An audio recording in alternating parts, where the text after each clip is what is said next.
Merhaba arkadaşlar. Bugün Altınköy plajındayız.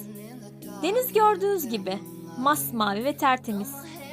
Oldukça geniş, kumla kaplı bu plaja çocuklu aileler listelerinin başına ekleyebilir.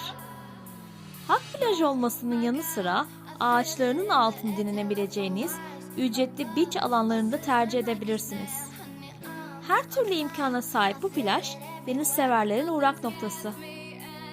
Hafta sonu kalabalık olabileceğinden hafta içi gelmenizi tavsiye ederiz. Siz de burayı keşfetmek isterseniz adres Urla Altınköy plajı.